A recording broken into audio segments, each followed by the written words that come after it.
Hello बच्चों, मैं Deepak Saini DElEd second semester social studies की सीरीज़ में आप सबका बहुत बहुत स्वागत करता हूं। बच्चों, आज हम लोग इस सीरीज़ में चैप्टर नंबर 6 पढ़ेंगे। चैप्टर नंबर 6 का पहला पार्ट हम लोग लास्ट वीडियो में पढ़ चुके हैं। आज हम लोग इस चैप्टर का दूसरा भाग पढ़ेंगे।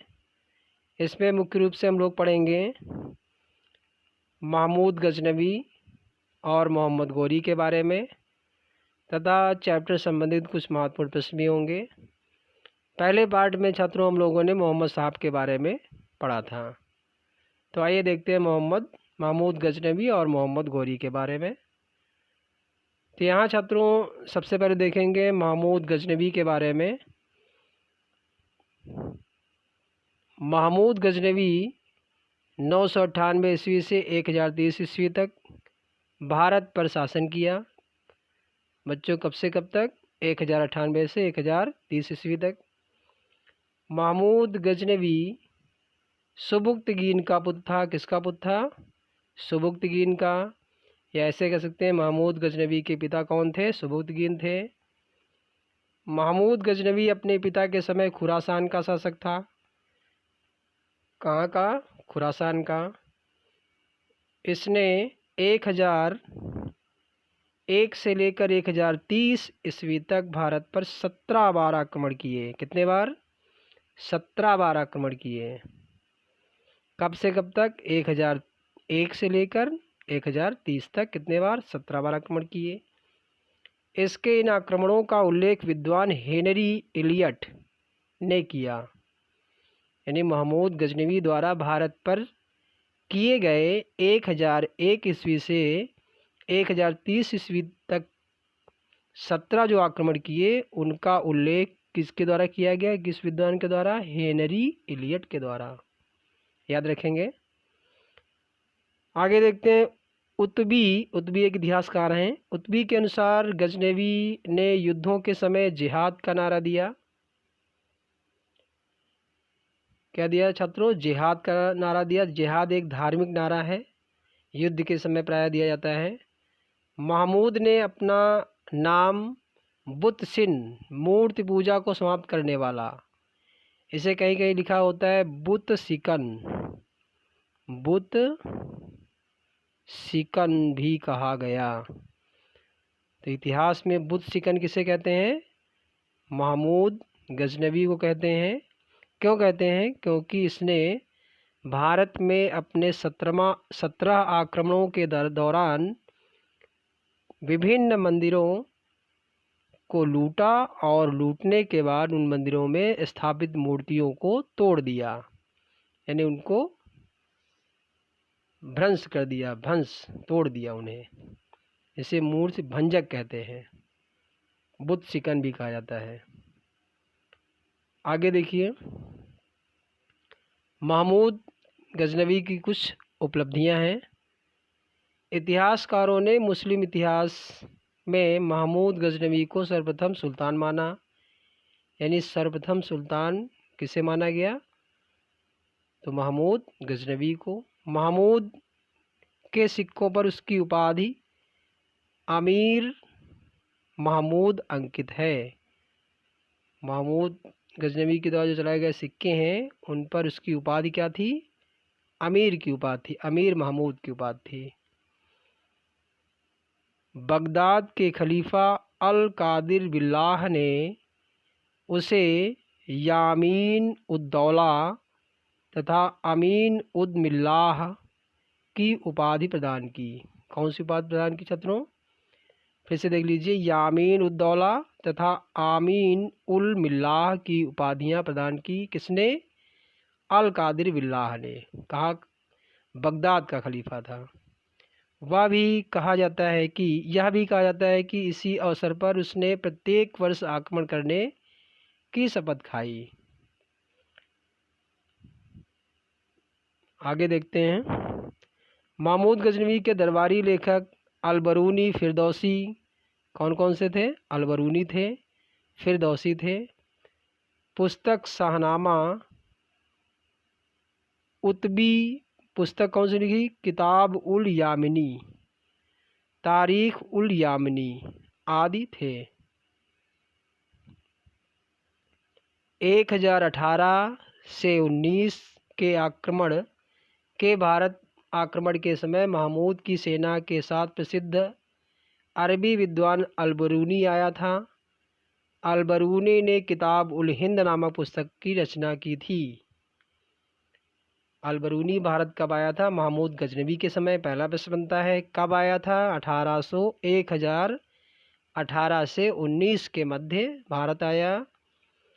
अब यहाँ प्रश्न बनता है, बहुत ही महत्वपूर्ण प्रश्न है, अलबरूनी ने कौन सी किताब लिखी? तो किताब उल हिंद नामक पुस्तक लिखी। इस पुस्तक में तत्कालीन भारत की गणित, इतिहास, भूगोल, खगोल, दर्शन आदि का वर्णन मिलता है। अगला जो शासक था वो था मोहम्मद गोरी। मोहम्मद बिन कासिम के बाद महमूद गजनवी तथा उसके बाद मोहम्मद गोरी ने भारत पर आक्रमण किया तथा कत्ले आम कर लूटपाट मचाई। भारत में तुर्क साम्राज्य का श्रेय मोहम्मद गोरी को दिया जाता है। कई बार यहाँ से बच्चों प्रश्न बनता है कि महमूद गजनवी और मोहम्मद गोरी के भारत आक्रमण के उद्देश्य क्या थे? तो प्रमुख उद्देश्य थे, महमूद गजनवी का प्रमुख उद्देश्य था भारत में आक्रमण करने का, यहाँ की धन संपत्ति को लूटना, जबकि मोहम्मद गोरी का भारत पर आक्रमण करने का मुख्य उद्देश्य था यहाँ पर लूटपाट के साथ अपना साम्राज्य भी स्थापित करना। मोहम्मद गोरी के आक्रमण प्रमुख देख लेते हैं। मोहम्मद गोरी के आक्रमण का उद्देश्य महमूद गजनवी के आक्रमणों से अलग था। अभी अभी हम लोगों ने पढ़ा क्या अलग था। जहां मोहम्मद गजनवी भारत पर आक्रमण करने का उद्देश्य लूटपाट करना था, धन संपत्ति लूटना था, वहीं मोहम्मद गोरी का भारत पर आक्रमण करने का उद्देश्य धन संपत्ति लूटने के साथ साथ यहाँ पर साम्राज्य विस्तार का भी था। यह भारत में लूटपाट के साथ साथ इस्लामी साम्राज्य के विस्तार का भी इच्छुक था। अभी अभी हमने कहा, इसीलिए भारत में तुर्क साम्राज्य का संस्थापक मोहम्मद गोरी को माना जाता है। तो यहाँ से प्रश्न बनता है, भारत में तुर्क साम्राज्य का संस्थापक कौन है? मोहम्मद गोरी है। गौरी के प्रथम आक्रमण 1175 यानी 1175 ईस्वी में मुल्तान पर किया। इस समय यहाँ पर शिया मत को मानने वाले करामाती शासन कर रहे थे। ये करामाती मुस्लिम बनने से पहले बौद्ध थे। कौन थे? बौद्ध थे। गौरी ने मुल्तान को जीत लिया था। आगे देखते हैं, गौरी ने 1178 ईस्वी में द्वितीय आक्रमण गुजरात पर किया, लेकिन मूल राजद्वितीय ने उसे आबू पर्वत की तलहटी में पराजित किया। भारत में मोहम्मद गोरी की यह पहली पराजय थी। इस युद्ध का संचालन नायिका देवी ने किया था, जो मूलराज की पत्नी थी। इस युद्ध से सबक लेते हुए गौरी ने पहले संपूर्ण पंजाब पर अपना अधिकार कर लिया, भारत पर अधिकार करने के लिए प्रयास शुरू किए। 1079 से 86 ईस्वी के बीच पंजाब को जीत लिया मोहम्मद गोरी ने। तराइन का प्रथम युद्ध, हेडिंग कौन सी होगी? तराइन का प्रथम युद्ध। 1091 ईस्वी में तराइन के प्रथम युद्ध में पृथ्वीराज तृतीय ने मोहम्मद गोरी को पराजित किया, लेकिन उसकी शक्ति को समाप्त नहीं कर सका। तो तराइन का प्रथम युद्ध कब हुआ? 1091 ईस्वी में, 1191 ईस्वी में। तराइन का द्वितीय युद्ध 1192 ईस्वी में गौरी ने पृथ्वीराज द्वितीय को हराकर अजमेर तथा दिल्ली तक के क्षेत्रों को जीत लिया तथा इसी के साथ चौहान साम्राज्य का अंत हो गया, नाश हो गया। तराइन के द्वितीय युद्ध में पृथ्वीराज के सामंत तथा दिल्ली के तोमर शासक गोविंद राज की मृत्यु हो गई। मोहम्मद गोरी की मृत्यु हेडिंग है 1206 ईस्वी में मोहम्मद गोरी ने पंजाब के खोखर जनजात के विद्रोह को दबाने के लिए भारत पर अंतिम आक्रमण किया तथा इस अभियान के दौरान दमयक पश्चिमी पाकिस्तान, दमयक एक स्थान है पश्चिमी पाकिस्तान का, के पास गौरी की हत्या कर दी गई। गौरी इस समय सिंध नदी के किनारे नमाज पढ़ रहा था। कहाँ पढ़ रहा था? सिंध नदी के किनारे नमाज पढ़ रहा था। गौरी ने अपनी मृत्यु से पूर्व ही अपने दासों को अपना उत्तराधिकारी नियुक्त कर दिया था। गौरी ने लक्ष्मी की आकृति वाले कुछ सिक्के चलाए। कैसे सिक्के चलाए? लक्ष्मी की आकृति छपी थी उसमें।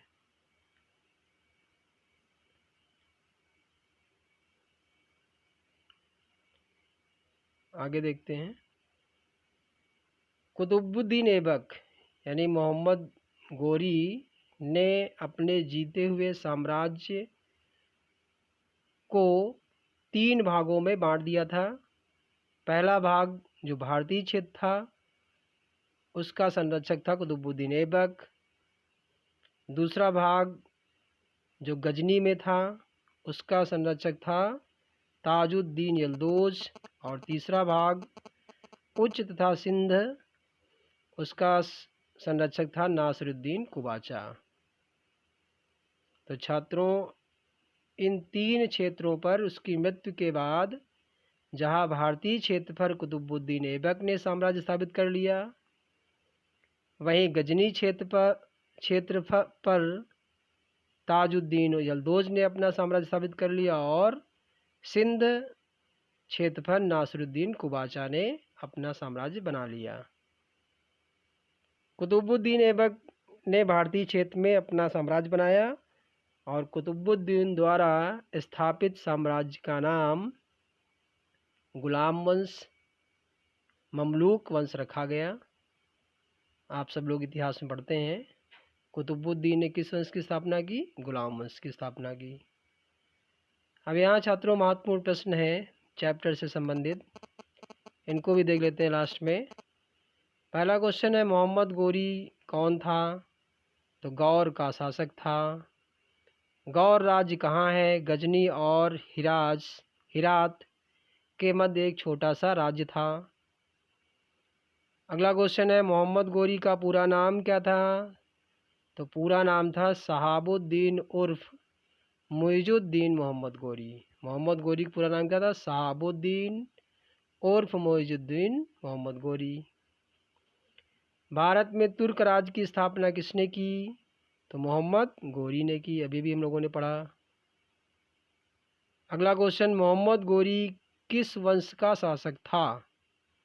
तो शंसबानी वंश का शासक था। शंसबानी वंश का शासक था कौन? मोहम्मद गोरी। मोहम्मद गोरी ने भारत पर प्रथम आक्रमण कब और किसके विरुद्ध किया? तो 1175 ईस्वी में मुल्तान पर आक्रमण किया।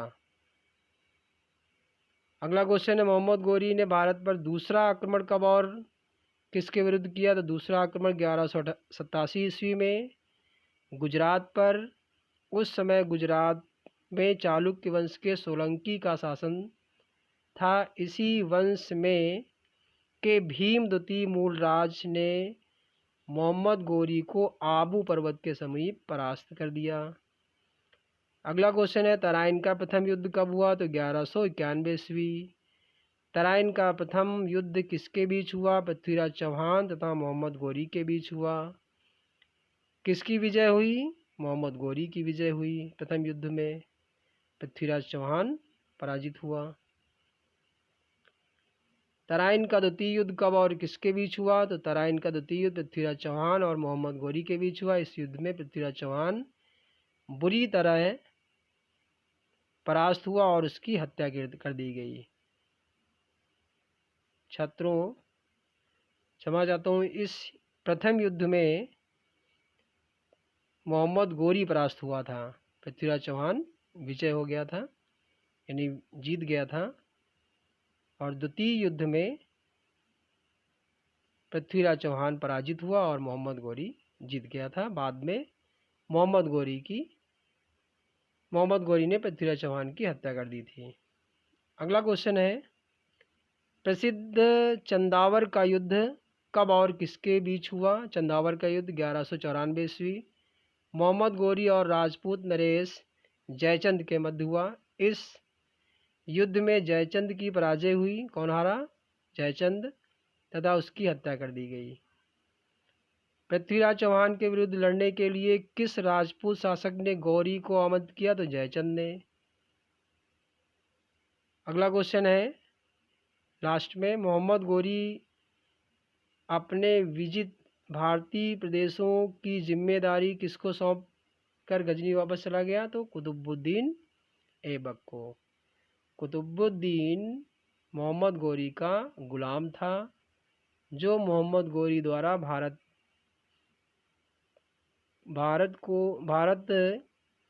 के क्षेत्र में जीते गए साम्राज्य का संरक्षक था। मृत्यु के बाद कुतुबुद्दीन उस क्षेत्र का शासक बन गया और अंत में गुलाम वंश की स्थापना की। किसने? कुतुबुद्दीन ऐबक ने। बच्चों, ये चैप्टर यहीं समाप्त होता है। इस चैप्टर को हम लोगों ने 2 भागों में बांटकर पढ़ा। पहला भाग जिसमें हम लोगों ने मोहम्मद साहब और उनसे संबंधित विभिन्न प्रश्नों को पढ़ा। इस भाग यानी इस पार्ट में हम लोगों ने मोहम्मद गौरी और महमूद गजनवी के बारे में पढ़ लिया। ये चैप्टर यहीं समाप्त होता है। अपना ध्यान रखें, पढ़ाई करते रहें, सब लोग वीडियो अवश्य देखें और कॉपी में नोट भी करते रहें। धन्यवाद।